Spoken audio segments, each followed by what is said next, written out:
Alors que ces attentats se poursuivent au couteau ou à la voiture bélier, les services de sécurité intérieure israéliens ont donc annoncé le démantèlement d'une cellule terroriste du Hamas. Des terroristes prêts, et c'est une nouveauté, à commettre des attentats à l'explosif.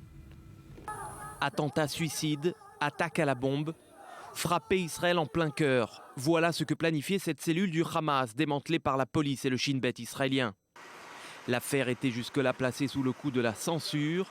Mais les médias israéliens ont révélé ce mercredi les premiers éléments de l'enquête.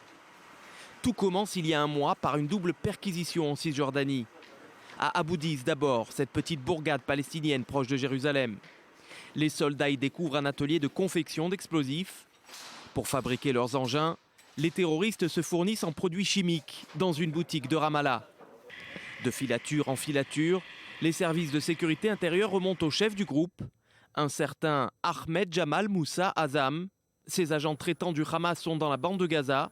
Ils lui fixent un objectif bien précis, former une infrastructure paramilitaire capable de mener des attaques à la bombe contre des cibles israéliennes.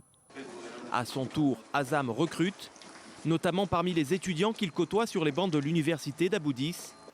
Le réseau s'organise, planque, acquisition de produits chimiques et recrutement de candidats kamikazes. Dans l'un des ateliers, les enquêteurs découvrent alors toutes les substances nécessaires à la confection d'engins explosifs en grande quantité. On a du 20-20-20, c'est une variété d'engrais et toutes sortes d'engrais. Ajoutés aux acides, tous ces engrais forment la TDP et la nitroglycérine, des explosifs ultra sensibles qui servent à remplir les ceintures d'explosifs. On voit très clairement le processus de confection d'explosifs, chauffage et évaporation des acides.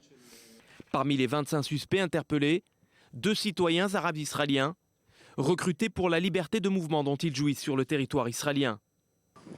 Depuis le début de l'intifada des couteaux le 1er octobre dernier, c'est la première fois qu'une infrastructure affiliée à un mouvement terroriste est démantelée par Israël. Mathias, qui est le cerveau de cette cellule ?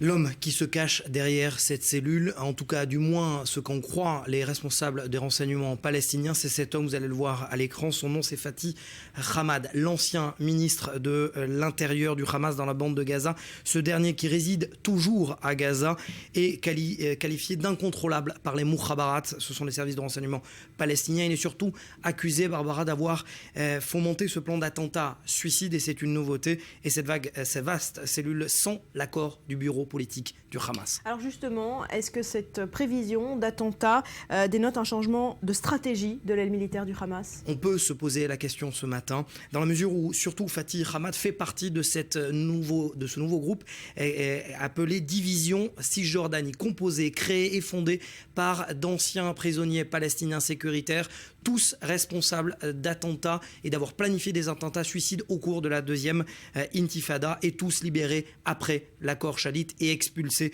vers la bande de Gaza. Alors lesquels ne cessent d'essayer d'enflammer depuis le départ de cette vague de terreur la Cisjordanie, d'essayer, je dis bien essayer, parce que pour l'instant, seul un attentat a véritablement porte l'empreinte du Hamas, c'est le meurtre du couple Heinkin dont on vient de voir les images. C'était au départ de cette vague de terreur.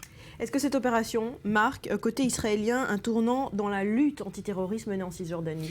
Oui, parce que autant l'armée israélienne que les services secrets intérieurs, le Shabak, l'avaient dit. Cette vague de terreur va se poursuivre, va s'intensifier et pourrait même voir finalement un game changer, c'est-à-dire un vaste attentat suicide. C'est ce que préparait justement cette cellule, ce game changer qui trouve sa racine dans ces camps de réfugiés qui se trouvent autour de Jérusalem. Barbara, on parle de Kalandia, on parle de Chouafat, d'où partent la plupart des auteurs des attentats, de ces récents attentats, qui possèdent aussi, paradoxalement que cela puisse paraître, la carte d'identité israélienne, le droit de résidence et donc un laissez-passer dans la capitale, une véritable bombe à retardement. Merci Mathias.